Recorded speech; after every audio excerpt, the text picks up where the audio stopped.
Yeah, okay, mate. Let's have a look here. Now, XLM is a prime for a pressure cooker on a daily.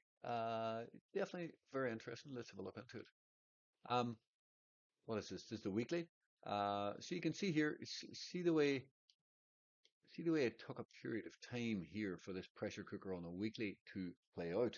Sometimes it doesn't actually have to happen straight away. The pressure cooker's there.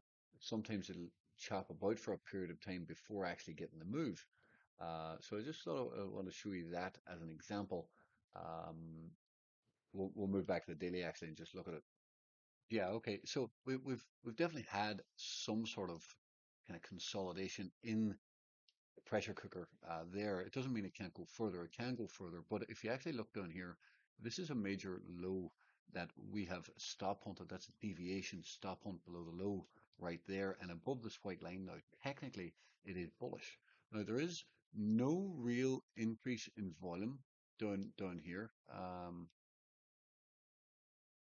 Yeah, I'm on Wi-Fi there. I think it just cut out for a second. But there is no real volume in there. It would be nice to see some sort of increase in volume. Like you can see here, there's a bit of a volume expansion that ends up sending that higher. Now, looking at sentiment, you can see this is 100, 65, 50, and 35. I mean, you can see obviously it's dropped away off the top of here, but it is still acting okay, as you can see. It's not given too many clues except for the fact that these smaller ones are starting to try and rise. Okay, there hasn't been any really red to give clues of maybe it was red and then it breaks back into the green. It's continued to stay green the whole way basically. So what we need to do is we need to try and break it down now, break it down into these larger time frames. This is the yearly chart.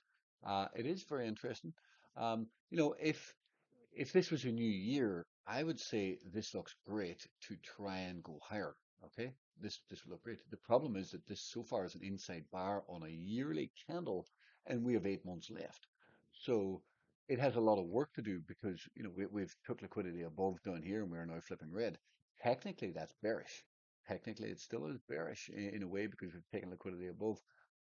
It is now bouncing back up.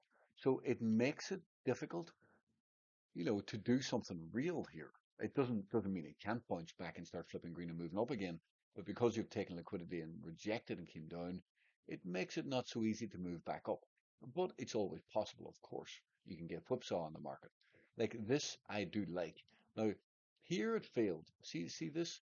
This did fail, and then a new 6 month it dropped. The inside bar. You have big move up, inside bar, and drop. Big move up, inside bar. Are we going to drop? Right? So what I'm going to say is it's very, very possible that we may need a new 6 month candle here on XRP. And in between now and then, in the next 2 months here, it can be a period of choppiness because we've taken liquidity above, taken liquidity below, and we're continuing to chop. So it's very normal to get an inside bar after a big move higher. So, that is my prediction for this, that will continue to chop about. I am worried about the market not worried's the wrong word, concerned on the market in the fact that I think that the stock market needs to drop. Now, I may be wrong, but I don't like this sort of wick. Now, the thing is, sometimes sometimes you can drop just a little bit before being bullish again and be extreme bullish, right? That's a possibility, right? But it still means that there should be a drop, okay? I think that there should be at least some sort of wick fill, okay? So after the wick fill, then I'll be more happy if we start to see some bullishness. But right up here, I think that the market can drop. So I don't like to be buying altcoins at this point in time when I feel that the stock market is going to drop. So for me, I think it's safest and best to wait. Now, will I be proven correct or not? I don't know. But I do not like buying altcoins when the stock market is like this because the stock market can drag down the altcoin market potentially. So that is my concern. Now, I could be wrong. There could be another up move in the stock market because it is so strong. Like last time when we got a candle like this at the bottom, right down in here, right? We had another monthly candle that went higher here, right? You can see that candle went higher there.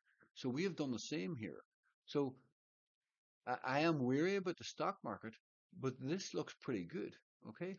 My ideal situation here in this position would be that if XLM comes down to fill this monthly candle, I think it's a buy, right? I think down here is a buy. If we can fill that, that could give an amazing buy that then could allow this market to go higher, right? If I'll just leave it there for now. Okay. So if we could get some sort of wick down on a new month as the stock market comes down to fill some of the candles, to fill some of the wicks below, then crypto could drop as well and into this sort of area and fill these monthly wicks. If we do fill the monthly wicks, honestly, it looks really, really good as long as everything is going to start to hold then, of course. But this is my ideal situation that I don't want to be FOMOing up here. I prefer to wait and see if the stock market does drop. And if it does drop, well, we can get some very nice fills into these wicks that are higher probability setups. It's not guaranteed though. That's the thing. Well, I'm just saying here, there was a very small wick down in here. And well, at least it's a better wick. At least it's a little bit of a fill, at least.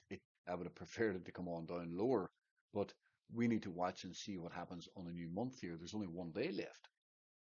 So your question, is it ready to pop up with a pressure cooker? It might be, right? It might be if we can get this scenario, that small dip, fill the wick, and then pop up and run. Because if I go back to the daily, well, you can see clear there what it is. So a small wick fill down here, whatever, and then move up, and then all of a sudden you're above the pressure cooker, which could cause a move, right? So, um, yeah, that's basically my thinking on it. That if we can fill those wicks, I would prefer to be buying. There's a light bit of topping action here, but it's hard to say for sure. But it's slight topping action, and then it you know a move down, especially if you break below this red 200, could give us a sharp move down as the stock market fills the wick, and then then it's game on, basically. I mean, you can see clear as day where that support is as well. If we did come down into that level, um, it looks like a magnificent level to be buying. So the other thing, it's a very tricky situation because the quarterly is also green. The quarterly is already green. That does suggest to me that the downside might be limited because there's 2 months left and we have a bullish 3 month stop hunt. So dips down should be bought back up really quickly. And it would not surprise me if this candle finishes the 3 months, something like that, right? So that something like that would not surprise me at all. So that's also saying that if we do get dips as the stock market dips on the start of a new month, they're probably for the buying opportunities.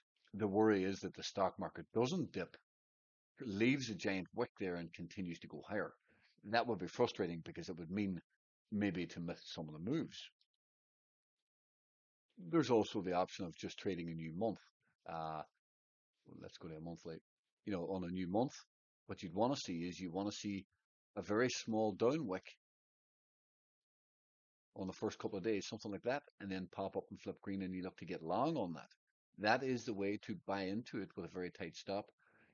If you're just like it did happen here, if you don't want to wait to see if the stock market's going to dip.